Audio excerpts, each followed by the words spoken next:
Thank you, Deputy Speaker. And to be honest, I could not believe my eyes when I read the Minister for Agriculture, Minister for Regional Development's proposed matter for public importance subject today, which is that this House notes the Andrews Labor government's continued record of delivering for regional Victorians, especially in the areas of jobs, roads and transport infrastructure, tourism major events, education and health. Well, OK, I'll start with roads and transport infrastructure. No surprise that I would start there.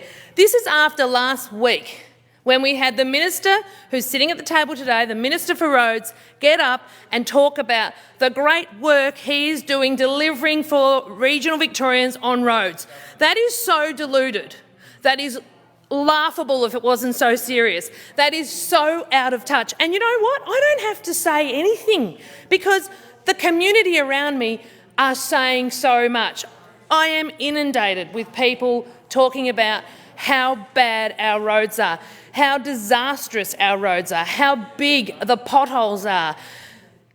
I requested last week to get the minister to come down, and I issue that invitation once again. In fact, Minister, I beg you, along with the truck drivers who talk to me on a daily basis, the bus drivers, the local community members who drive the school buses, who are terrified on some of the roads with the responsibility they have of those kids in that bus, I actually beg you on their behalf. I've got Member truck for drivers— South West Coast, through the chair. Through the chair, sorry, Deputy Speaker. Through you, I am begging the minister to come down to South West Victoria and take up those offers of the truck drivers, the bus drivers and experience those roads. I guarantee you will be shocked and terrified because you're hearing something from your department. Through the chair, Minister, he's hearing that they're okay and he's spruiking it. They're not okay. The roads are in a disastrous state. Now, absolutely disastrous. So I look at the $24 billion of waste that this government is responsible for on the big build projects on tunnels in Melbourne, and I ask, imagine what could be done in our part of the world or right across regional Victoria with that money. The Princes Highway West project. Now, this is a project the federal government gave $60 million for in 2019.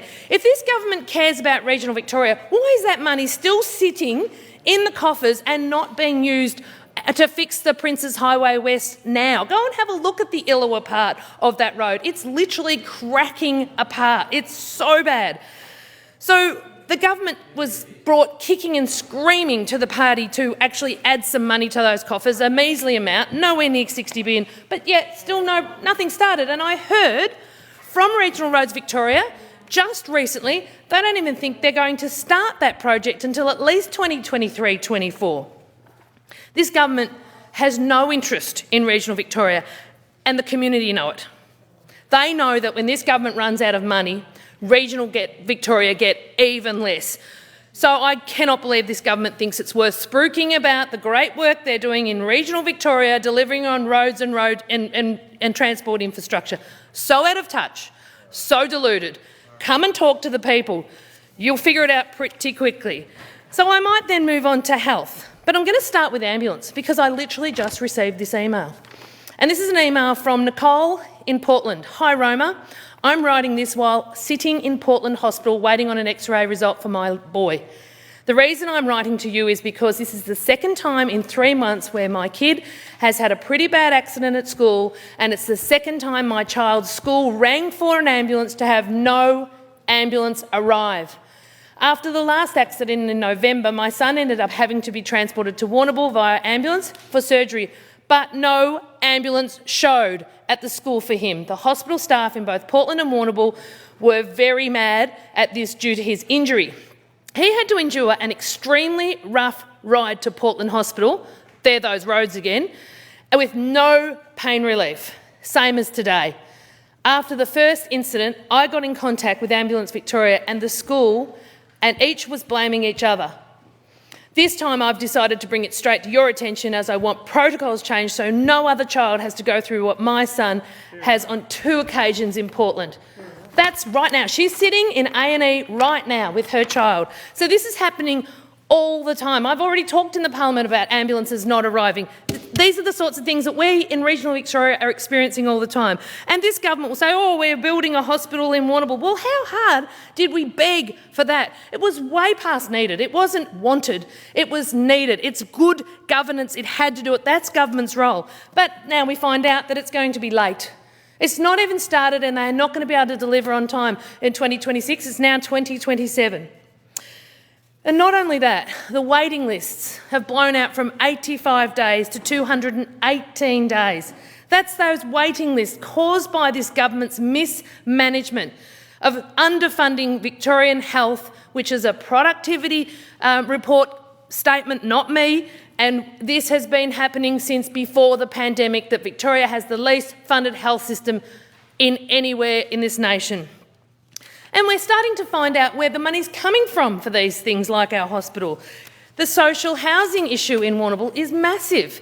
We've got over 800 people on the social housing waiting list, and they've been promised $25 million. Well, that's going to build about 75 houses if you work it through, which is not going to help a list of nearly 1,000. So where's that money coming from? It's coming from taxes, because you've run out of money and you're going to start all these new taxes. And another tax a couple of days ago on taxing new developments on top of the land tax, sorry, not land tax, the windfall tax, where land will get subdivided from farmers who have got land around town. This is just going to stop any possibility of us solving the housing problem. Regional Victoria is not the focus of this government, and that's why this is so absurd. And then I'm going to move on to agriculture, because the Minister for Agriculture put this up, this matter for public importance. Now, we have this fantastic group called Food and Fibre Committee, and they have been begging the Minister for a measly amount of funding just for them to be sustainable. This is a group that's really innovative, came up with an 18-point plan for water policy reform, all about jobs, growth and sustainability and prosperity in the region, which will generate $54 million per annum of additional value to the region by using water responsibly, which we have that opportunity with our underground water, quite different to the Murray Basin challenges, very different. We'll do it well before mistakes are made if the government supports this. Ms Xing from the other place recommends this is a great project. She was there. This is in today's paper. But the government won't support them. And they cut 145 jobs from agriculture just last week.